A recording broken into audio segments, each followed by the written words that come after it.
யார் சொன்னாலும் கேட்க மாட்டாரு. தவிரவும் அந்த ஓடி போன ஜான் உனக்கு தேவையில்லை. நீ அஜயை கல்யாணம் பண்ணிக்கிட்டு சந்தோஷமா இருக்கணும். நாங்க நீ கேட்டதுக்கு ஏத்த மாதிரி, உன் விருப்பத்துக்கு ஏத்த மாதிரி நாங்க ஜானு ஓகே தான் சொன்னோம். ஆனா அவன் தான் பாதியில விட்டுட்டு போயிட்டான். இப்படி அவனா பாதியில விட்டுட்டு போனதுக்கு அப்புறம் நாங்க என்ன பண்ண முடியும்? வேணும்னா நாங்க அவன் எங்க இருக்கான்னு தேடி கண்டுபிடிச்சு அவன் காலில் விழுந்து எங்க ஜன்னியை கல்யாணம் பண்ணிக்கோங்கன்னு கெஞ்சிட்டுமா? அது இல்ல பெரியமா. நீ போது நிறுத்து. நீ உன் ஜானுக்கு சப்போர்ட் பண்ணதெல்லாம் போதும். இது வரைக்கும் நாங்க உன் பேச்சு கேட்டுட்டு இருந்தோம்.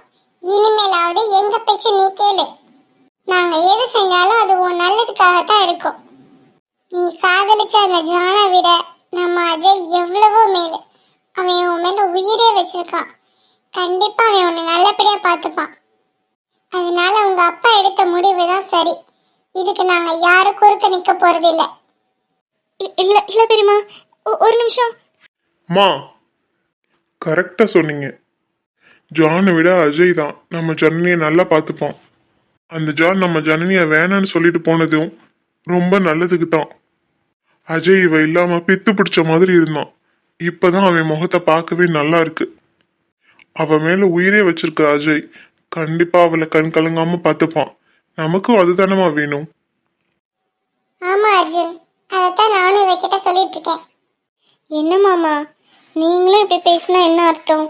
ஜான் அப்படி எங்க தான் போனாரு? அட்லீஸ்ட் அவர் எங்க இருக்காரு அதுன்னு நீங்க தேடலாம்ல மாமா.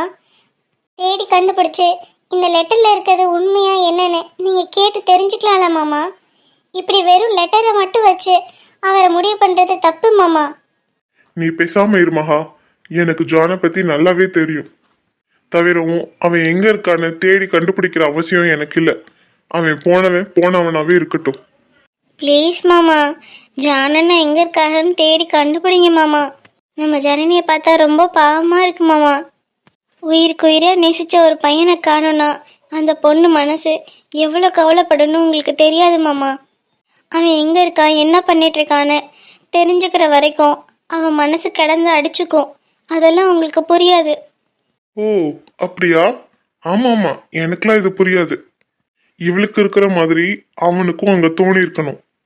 ஏன் விட்டுட்டு போனவனுக்கு தெரியாது இவ வருத்தப்படுவா, இவன் அவனை தேடுவான்னு? எல்லாம் தெரிஞ்சுதானே விட்டுட்டு போயிருக்கான். பிறகு எதுக்கு அவனுக்கு எல்லாரும் சேர்ந்து வக்காலத்து வாங்குறீங்க? போங்க போங்க, போய் நாளைக்கு நிச்சயதார்த்தத்துக்கு தேவையான வேலையை பாருங்க.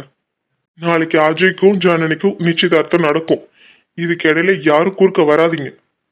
சே சே சே, எப்ப பாரு இந்த வீட்டுல சண்டை சச்சரவு அழுகாட்சி தான். இப்ப இந்த மூட மாத்தணுமே. இப்போ நான் சொல்ற விஷயத்த கேட்டா எல்லாரும் சந்தோஷமாயிருவீங்க. என்னன்னு சொல்லணுமா? நீங்க மறுபடியும் பாட்டியாக போறீங்க. கௌரியும் மகாவும் மாசமா இருக்காளுங்க. பிறகு நான் மறுபடியும் பாட்டியாகத்தான் போறேன். கௌரியும் மகா மட்டும் இல்லம்மா, இப்ப மூணாவதா இன்னொருத்தையும் சேர்ந்துட்டா. நம்ம கங்காவும் மாசமா இருக்கா.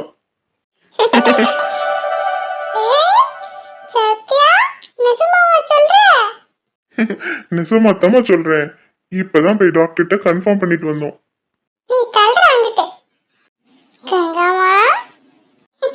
ரொம்ப சந்தோஷமா இருக்குதுமா. எல்லாரும் நல்ல செய்தி சொல்லிட்டாளுங்களே, நீ மட்டும் இன்னும் சொல்லலைன்னு அத்தை ரொம்ப வருத்தப்பட்டு கிடந்தேன். நீயும் இப்ப அந்த குறைய தீர்த்து வச்சுட்ட. அத்தைக்கு ரொம்ப ரொம்ப சந்தோஷமா இருக்குது. வாழ்த்துக்கள் கங்கா. வாழ்த்துக்கள் கங்கா சத்யா. நான் மறுபடியும் சித்தப்பாவாக போறேன். அப்ப இன்னும் கொஞ்ச நாள்ல நம்ம வீடு முழுக்க குழந்தைங்களா இருக்க போறாங்க. ஒரே கலகலன்னு இருக்க போகுது. ஆமா, பிறகு நானும் என் புருஷனுமா சேர்ந்து எங்க பேரன் பேத்திங்களை மேய்ச்சிட்டு இருக்க போறோம். அவங்கள பாத்துக்கிறத விட இந்த ஆட்சி ஐயருக்கும் வேற என்ன வேலை இருக்க போகுது? சரி சரி தள்ளுங்க. இந்த விஷயத்த போய் முதல்ல என் புருஷன்கிட்ட தான் சொல்லணும். அவர் தான் சத்யா இன்னும் நல்லா செய்தி சொல்லியேன்னு கேட்டுட்டு இருந்தாரு. நானும் உங்க கூட வரேம்மா. சரி வா. கங்கா நீ வா. அப்பா கிட்ட நம்ம ரெண்டு பேரும் சேர்ந்து சொல்லுவோம். சரி மாமா. சரி சரி, அப்படியே இந்த சந்தோஷமான விஷயத்தோடயே இந்த கூட்டத்தை கலைச்சிருங்க. மறுபடியும் பழையபடிக்கு ஆரம்பிச்சு இந்த வீடை சோக வீடு ஆக்கிடாதீங்க. சரி, நான் ஆஃபீஸ் கிளம்புறேன். இன்னைக்கு ஈவினிங் சீக்கிரமா வந்துடுவேன். நாளைக்கு நிச்சயதார்த்தம் இருக்கிறதுனால இன்னைக்கு கொஞ்சம் வீட்டில் வேலை இருக்கும். சரிங்க மாமா. அப்படியே ஜானுனா எங்கே இருக்காங்கன்னு கொஞ்சம் விசாரிச்சு பாருங்க மாமா. நான் வரேன். என்ன சொன்னாலும் கேட்க மாட்டாரு. சரி விடு கௌரி, நம்ம பக்கத்தில் எல்லாத்தையும் சொல்லிட்டோம்.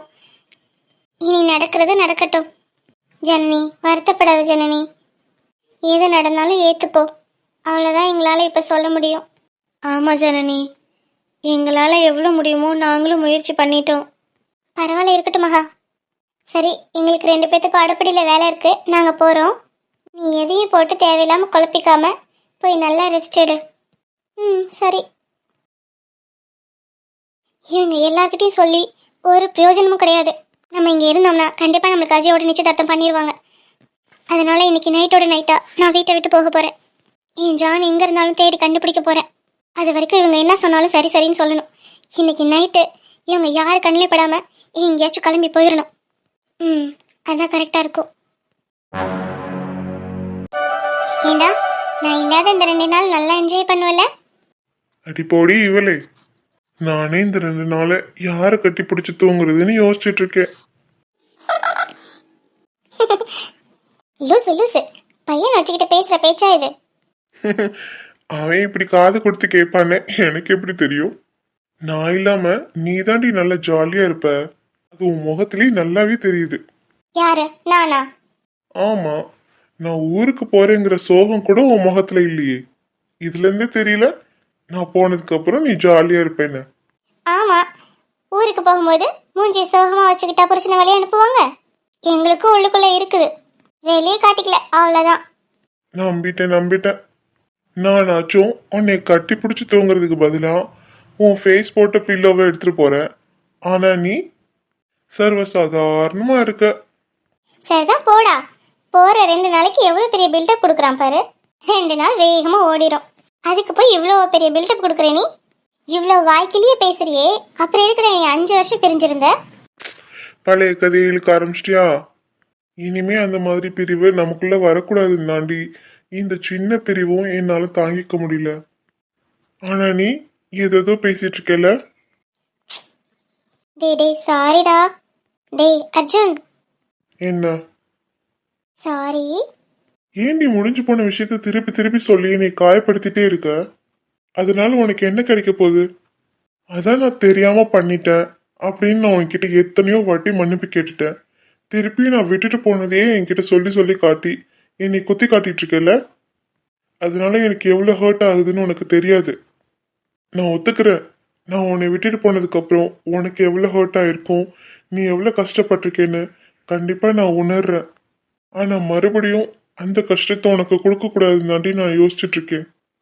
லைஃப்ல எல்லாருமே எல்லா நேரத்துலயும் பெர்ஃபெக்டா இருக்கிறது இல்லை. அது மாதிரிதான் நானும் அந்த டைம்ல ஒரு பொறுப்பு இல்லாம காசுக்கு மட்டும் சுத்திட்டு தெரிஞ்சிருக்கேன். உன்னோட ஃபீலிங்ஸ்க்கு நான் மதிப்பு கொடுக்கல.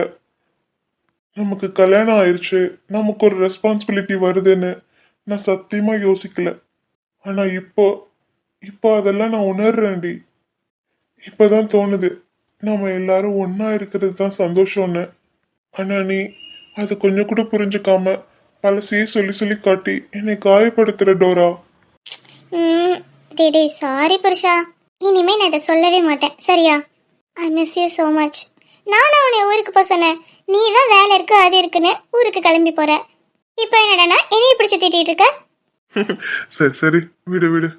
போற நேரத்துல மூஞ்சி தூக்கி வைக்காத. இதைத்தான் நானும் அப்பதிலிருந்து சொல்லிட்டு இருக்கேன். சரிடி. டே மச்சான், என்னடா லக்கேஜ் எல்லாம் செக் பண்ணிட்டாங்களா? இல்ல மச்சான், செக் பண்ணிட்டு இருக்காங்க. மலேசியா ரூம் சர்வீஸ்ல இருந்து ஃபோன் பண்ணியிருந்தாங்க. உங்களுக்கு எப்படி ரூம் வேணும்னு கேட்டுட்டு இருந்தாங்க.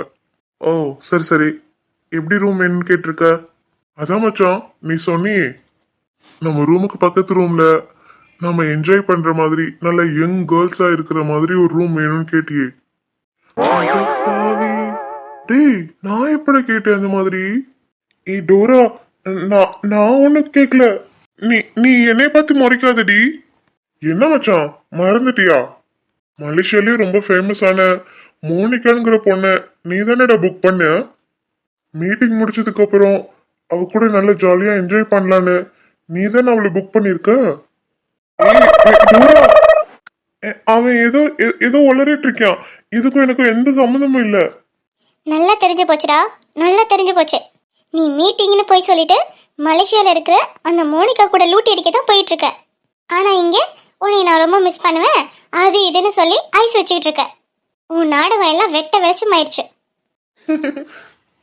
ஆமா சிஸ்டர், நாங்க அங்க இருக்கிற மோனிகான்னு ஒரு பொண்ணு கூட ஜாலியா என்ஜாய் பண்றதுக்கு தான் போறோம். டேய் டேவிட், வேண்டாம். நல்லா இருக்க குடும்பத்துல கும்மி அடிக்காத. என்ன மச்சான் எல்லாத்தையும் நீயே சொல்லிட்டு இப்ப எதுவுமே தெரியாத மாதிரி இருக்க? டேய் டே அர்ஜுன், நல்லாவே சமாளிக்கிற. நீ ஒன்றும் மலேசியா போவேனா, வா என் கூட. அடிப்போடி இவளே, அவன் சொல்றான்னு நீயும் நம்புற? நான் சத்தியமா மீட்டிங் தான் போறேன். அவன் சும்மா உன்னை வெறுப்பேத்துறான், அப்பதான் நீ என்கிட்ட சண்டை போடுவேன்னு. அந்த சமாளிக்கிற வேலையெல்லாம் வேண்டாம், ஒழுங்கா என் கூட வீட்டுக்கு வா. வா. பாத்தியா, ஒன்னாலதான் எல்லாம். இப்போ ஒழுங்கு அவளை சமாளி. இப்போ மட்டும் நம்ம அங்க போய் மீட்டிங் அட்டென்ட் பண்ணலனா நம்ம பிசினஸ் எல்லாம் ஃப்ளாப் ஆயிடும். அதனால ஒழுங்கா நீ தான் அவளை சமாளிக்கணும். யாரும் என்னை சமாளிக்க வேணாம், ஒழுங்கா வா. வான்னு சொன்ன அர்ஜுன். சிஸ்டர் நான் சும்மா தான் சொன்னேன். கொஞ்ச நேரத்துக்கு ஜாலியா ஃபன் பண்ணலான்னு அவனை வெறுப்பேத்தி விளையாண்டுட்டு இருந்தேன், அவ்வளவுதான் சிஸ்டர். மற்றபடி நான் சொன்னது எதுவுமே உண்மை கிடையாது. நாங்க நிஜமாவே மீட்டிங் தான் போறோம். கேட்டியா? உங்க ரெண்டு பேர்த்தையும் என்னால் நம்ப முடியாது, அதனால நானும் உன் கூட வரேன். அடியே, நான் டிக்கெட்லாம் எடுக்கலடி. எங்க ரெண்டு பேத்துக்கு மட்டும்தான் போட்டிருக்காங்க டிக்கெட்டு. என்னை நம்படி, நிஜமாவே நான் சொல்றது உண்மைதான். நான் மீட்டிங் தான் போறேன். நான் வேணும்னா ஒன்று பண்ணட்டுமா? அங்க போயிட்டு நான் வீடியோ காலில் வரேன். நான் மீட்டிங்ல இருக்கேனா இல்ல மோனிகா கூட டூயட் பாடிட்டு இருக்கேனா நீயே பார்த்து தெரிஞ்சுக்கோ. நிஜமாவா? உன்னை நம்பலாமா? உங்க முகர் கட்டிங்கெல்லாம் பார்த்தா மீட்டிங் போற மாதிரி இல்ல, ஏதோ ஃப்ராடுத்தனம் பண்ற மாதிரியே தெரியுது. நம்படி பொண்டாட்டி, நிஜமாலே நான் மீட்டிங் தான் போறேன். அங்க போனேன்னு உனக்கு கால் பண்றேன், சரியா? சரி, எனக்கு ஃப்ளைட்டுக்கு டைம் ஆச்சு, நான் கிளம்புறேன். மற்றதை நேரில் வீட்டில் வந்து பேசிக்கலாம், சரியா? பாய். போனோன்னே எனக்கு கால் பண்ணலன்னு வை, அடுத்த ஃப்ளைட் பிடிச்சி நான் மலேசியா வந்துடுவேன். ஜாக்கிரதை. சரி, கண்டிப்பா கால் பண்றேன். பாய். எல்லா வேலையும் ஒன்னால வந்தது. வாடா, உன்னை மலேசியால வந்து வச்சுக்கிறேன். சாரி மச்சான், சிஸ்டர் இவ்வளோ சீரியஸா எடுத்துப்பாங்கன்னு எனக்கு தெரியாது. சும்மா ஃபன் பண்ணலான்னு உன் ஃபன்ல தீய வைக்க. சரி வா, ஃப்ளைட்டுக்கு டைம் ஆயிடுச்சு, போவோம். சரி வரேன் சிஸ்டர், போயிட்டு வரேன்டி.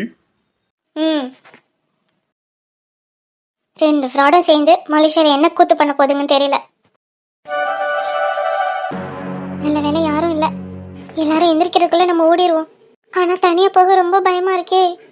இப்போ ஃபர்ஸ்ட் நம்ம எந்த ஊருக்கு போகிறது? ஜான் எங்கே இருக்கான்னு தேடுறது ஒன்றுமே புரியல.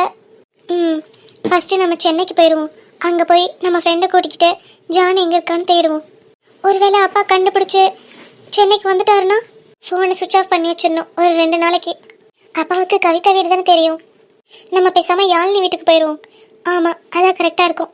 அப்பா, அம்மா, பெரியம்மா, எல்லா அண்ணன்களும் என்னை மன்னிச்சிருங்க. நானாக விருப்பப்பட்டு இந்த முடிவு எடுக்கல. என்னால் ஜான் இல்லாமல் இருக்க முடியல, அதனால தான் நான் இந்த முடிவு எடுத்தேன். அஜய் எனக்கு ரொம்ப பிடிக்கும், ஆனால் அவனை என்னால் கல்யாணம்லாம் பண்ணிக்க முடியாது. அது நான் அஜய்க்கு பண்ணுற துரோகம். அஜய்க்கு என்னை விட ஒரு நல்ல பொண்ணு கிடைப்பா. கண்டிப்பாக நான் அவனுக்கு கரெக்டாக இருக்க மாட்டேன். இப்போ போய் நான் என் ஜான் எங்கே இருக்கான்னு தேட போகிறேன். கண்டிப்பாக அவன் எனக்கு கிடைச்சிருவான். அதுக்கப்புறம் நானும் அவனுமா இந்த வீட்டுக்கு வருவோம். ஜான் இல்லாமல் நான் இந்த வீட்டுக்குள்ளே வரவே மாட்டேன். எல்லாரும் என்னை மன்னிச்சிடுங்க. சரி, கிளம்புவோம்.